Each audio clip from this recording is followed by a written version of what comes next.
reine nostalgique des OS et bien sûr l'écologie, on en a rien à branler et plein d'autres infos. Check le chapitrage en bas de la vidéo si tu veux aller direct à l'essentiel. Je m'appelle Léopold et je vous parle d'actu avec humour. Face à la connerie humaine, ma solution c'est de faire barrage avec ma propre connerie. Bienvenue dans la digue. Les exemples. Voilà plus que jamais ce que nous devons être. L'exemple, c'est quand le plus chef donne au moins chef.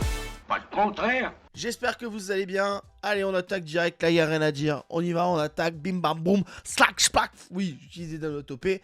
Tout le monde a à foutre. Pour que la digue tienne le choc, j'ai besoin de toi. Un petit like, un abonnement et dis-moi en commentaire l'info qui te touche le plus. Allez, on plonge dans l'actu. J'ai l'impression d'être un super héros. On plonge dans l'actu et au-delà. Laure Lavalette du RN vient de tweeter son amour pour le général de Gaulle, mais en oubliant qu'elle a défendu l'OAS qui a essayé de tuer le général de Gaulle. Ah, le problème c'est qu'Internet a une mémoire redoutable et elle l'a pas lâché mon pote. Des internautes ont déterré ses anciennes déclarations sur Jean-Bastien Thierry. Elle a qualifié cet homme de héros français et chrétien alors que c'est une énorme merde. Qu'est-ce qu'il a fait Bastien Thierry pour être un héros? Eh ben il a organisé l'assassinat, la tentative d'assassinat du général de Gaulle, celle qui disait, voilà. Pour le RN, c'est devenu un héros parce qu'il a raté une voiture immobile avec 15 mecs armés.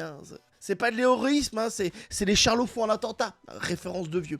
Petite anecdote sur cet homme pour qu'on sache un peu.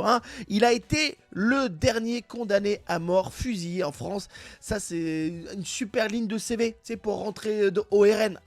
Jean-Baptiste Thierry n'est pas un nom au hasard dans l'histoire de France. Il symbolise quelque chose qu'on n'a pas envie de voir, quelque chose qu'on déteste en France. La députée RN tente de récupérer la victime tout en honorant l'assassin. Et ça, c'est fort. Ça c'est fort, c'est un grand écart à la Jean-Claude Van Damme mon pote. La preuve de son courage, Laure Lavalette a effacé ses publications controversées. Bah oui, elle pense qu'Internet fonctionne comme la mémoire des électeurs. Et non, Internet n'oublie pas toutes les conneries des gens. La classe politique est prête à mélanger toutes les figures historiques pour gagner une élection. Mais là, confondre le tueur avec la victime, c'est compliqué. Je pense que Glucksmann fait campagne présidentielle parce qu'il veut nous donner des mèmes internet tellement que c'est une catastrophe. Dès qu'il bouge ou qu'il parle, t'as tout le monde qui est mal à l'aise. C'est presque un super pouvoir le gars. Donc là, il a visité tranquillement une éolienne. Voilà, il se fait plaisir. Attendez, écoutez, moi en vacances, j'aime bien partir au Pays Basque. Lui, c'est visiter des éoliennes. C'est beau. Oh. C'est extraordinaire. Extraordinaire. On a l'impression que c'est un bourgeois qui rentre chez les pauvres. Extraordinaire. Des gens qui travaillent. Waouh. C'est fabuleux les gars. Waouh. Donc du coup, toute la journée vous travaillez pour quelqu'un et le soir il vous donne un peu d'argent. Mais c'est génial. Waouh. C'est bien. Ah non mais c'est génial. Moi je voulais plus partir et apparemment on a... Ouais, moi je voulais plus partir, non mais... C'est vrai que je voulais remplacer les gars. J'ai failli annuler ma candidature à la présidentielle parce que je voulais travailler dans des éoliennes. Ça a l'air génial et tout. C'est la canicule, il visite les gros ventilateurs normales. C'est là où il est pas con sur l'écologie. Là-haut. En disant ouais bon ça va. Il y en a d'autres. Faut pas que t'es de gauche et que tu dois être solidaire des camarades qui doivent monter quoi. Il veut être solidaire avec les gars qui vont monter parce qu'il est de gauche. Déjà, il est pas de gauche, c'est pas ses camarades. Mais trop marrant, trop marrant. Et tu vois, là, regardez comment il descend là. Voilà. Voilà, c'est parti. Hop là, je sais pas quoi faire de mon corps. Ta ta ta ta ta ta ta. Il y a même des gens qui commencent à dire tiens, est-ce que le chargé de communication de Glucksmann n'est pas chez LFI? Bonjour, je suis chargé de communication de Raphaël Glucksmann. On lui fait faire que des trucs ridicules. Ça, c'est important. Nous, ce qu'on aime, c'est qu'on a l'impression qu'il est toujours mal à l'aise. Alors, ce qui est facile avec Glucksmann, c'est qu'il est mal à l'aise dès qu'il parle à des gens qui gagnent moins de 10 000 € par mois. Donc, voilà, c'est pratique, quoi. Certains disent qu'on fait tout pour que les gens votent LFI. Il n'a pas besoin de nous. Ils ont pas besoin de nous parce que voilà, on essaie. À un moment, on a dit tiens, vas-y, Raph, mon Rafou, vas-y, ça serait bien que tu fasses un peu moins 3, tu vois, un peu plus.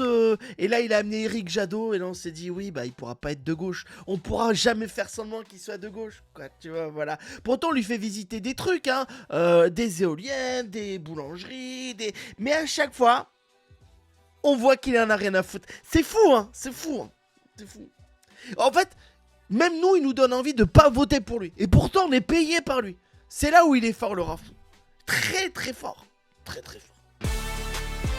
C'est bientôt la guerre. Le gouvernement britannique vient de lâcher une bombe de lucidité sur ses citoyens anglais. Préparer des réserves d'eau et de la nourriture en boîte, c'est ça qu'il leur propose comme avenir. L'objectif est simple, permettre aux foyers de tenir seuls pendant qu'ils aident les plus vulnérables.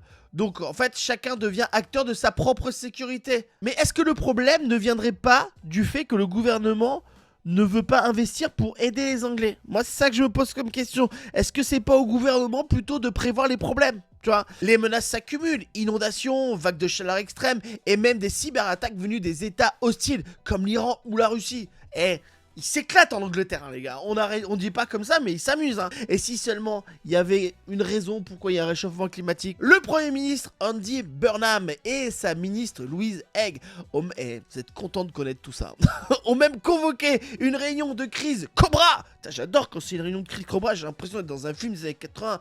Vas-y, on y va. Réunion avec Sylvester Stallone et Schwarzenegger. Réunion Cobra. En fait, cette réunion...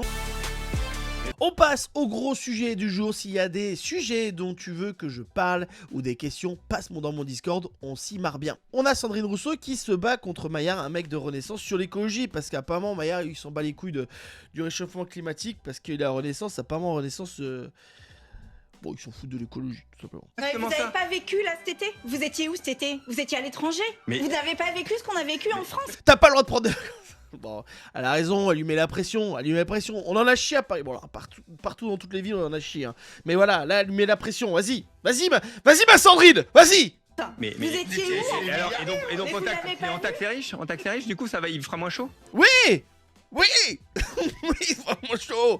Parce que si tu taxes les riches, t'auras beaucoup plus d'argent pour faire une vraie politique écologique, tout simplement. Hein. Peut-être qu'ils prendront moins l'avion. Aussi. Parce que si on compare les plus pauvres avec les plus riches, qui polluent le plus? 3-4 voyages par an en avion, bah ça pollue plus que Didier avec sa voiture pourrie. Ah, peut-être, comme dit Ninja, il est parti à l'étranger pour voir s'il y avait des canicules à l'étranger. Pour se dire, ah, il fait chaud aussi ici. Ah, il fait chaud partout en fait. Ah, c'est la merde partout. Oui, tout à fait. Eh ben, ça fait partie des actions pour diminuer en effet les émissions de CO2, oui. Parce qu'ils veulent rien faire. En fait, le truc, c'est que quand tu dis taxer les riches, ça aide pas le CO2, du coup, tu fais quoi pour combattre les émissions de CO2? Tu fais rien. Donc, au final, est-ce qu'il vaut pas mieux essayer de tenter quelque chose plutôt que rien faire comme ils font? Taxons les riches, absolument. J'entendais tout à l'heure qu'on voulait interdire. Bon, après, taxons les riches pour plein d'autres raisons. Vous étiez contre les data centers. Moi, je dis que c'est affolant de se dire qu'on ne veut pas construire en France. Vous êtes contre le fait de mettre de la richesse. Ah, data center, vrai sujet que j'adore. Là, il y a pas longtemps, il y a AOC aux États-Unis qui a montré clairement les problèmes qu'il y avait dans les data centers. Data center, il y a problème de nuisance sonore, problème d'eau. En fait, dès qu'il y a un data center aux États-Unis, il y a eu des preuves, il y a eu des vidéos, ça s'est montré, des reportages, où en fait, l'eau n'est plus potable parce qu'un data center a besoin d'énormément de flotte. Donc du coup, bah, après, il n'y en a plus pour les gens. En fait, les gens qui vivent autour du data center, comme ça. Donc, du coup, comment on fait quoi, tu vois? Et le bruit, l'enfer. Alors oui, économiquement, on en a besoin. Oui, pour Internet, on en a besoin. Mais il faut trouver un autre moyen que ce qui se passe maintenant parce que ça ne marche pas, en fait. Peut-être qu'il faut réduire Internet, peut-être que cette vidéo, il faudrait pas la sortir. Ah oui. Non mais il faut trouver un moyen pour que ça aille mieux. Ou peut-être, moi ma solution c'est de le mettre les data centers dans les régions où tout le monde en a rien à foutre. Les Vosges, la Meuse, l'Allemagne, le Luxembourg. Voilà, là c'est dans des endroits où tout le monde en a rien à foutre. Voilà, c'est important. C'est vraiment la vraie création de richesse. Non mais on est vraiment dans deux visions du monde. Ah, la création de richesse, à la bon dos. Hein. Après, ça pollue, ça dégueulasse tout le monde, les Français vivent moins bien, mais il y a des gens qui sont riches, du coup c'est cool. Mais moi je veux que les gens vivent bien en fait. Moi j'en ai rien à faire d'avoir un data center, je veux que les gens vivent bien. Mais j'entends, et j'avais déjà eu un propos là-dessus, vous êtes énervé, mais parfois vous avez une Tu vois, Gad, vous êtes énervé, ça c'est encore... ça s'appelle le patriarcat. Vision qui est tellement rétrograde, l'impression vraiment caricaturale. On est du temps des Amish, c'est-à-dire qu'on revient en arrière. Tout à l'heure vous avez dit que vous fermiez la lumière. Mais peut-être parce que là où on va, ça va pas en fait. Peut-être parce que là où on va, ça va pas. Parce qu'on va dans une direction de merde aussi, c'est peut-être ça le problème. Mais c'est exactement ça. Vous n'avez pas vécu là cet été? Vous étiez où cet été? Vous étiez à l'étranger? Vous n'avez pas vécu ce qu'on a vécu en France? Vous étiez où? Alors, et donc... C'est vrai que son truc de l'étranger, ça marche pas. C'est vrai qu'il y a eu il y a eu canicule partout. Ma Sandrine, ça marche pas. Parce que je sais, on se follow sur internet. Donc, moi, écoutez, je connais des gens. Je suis là. Le business.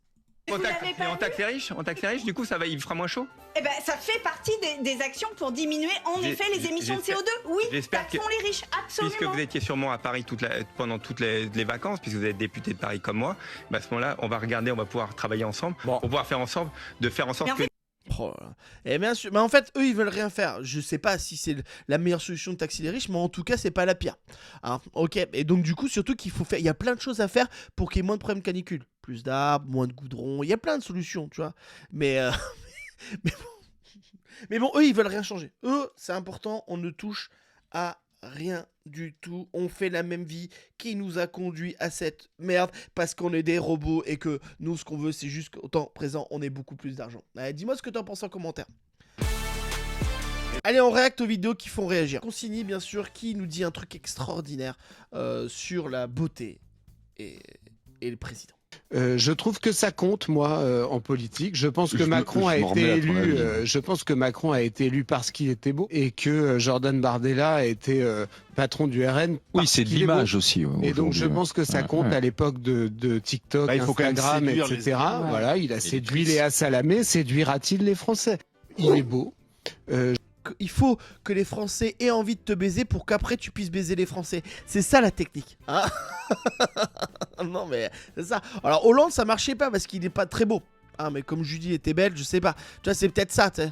Mais allons-y. Faisons un Tinder de la politique. Hein. Perso, moi je swipe tout le monde. Hein. Il y en a aucun que je garde. Hein. Là il y a des chercheurs qui ont trouvé que mathématiquement un candidat beau, tu vois, a plus de chances d'être élu. Hein. Et en fait moi je croyais que c'était à l'ancienne. Mais en fait j'ai vu des jeunes faire ça, tu sais. Moi je connaissais des gens dans ma famille qui disent non mais moi je vote pour lui parce qu'il est beau.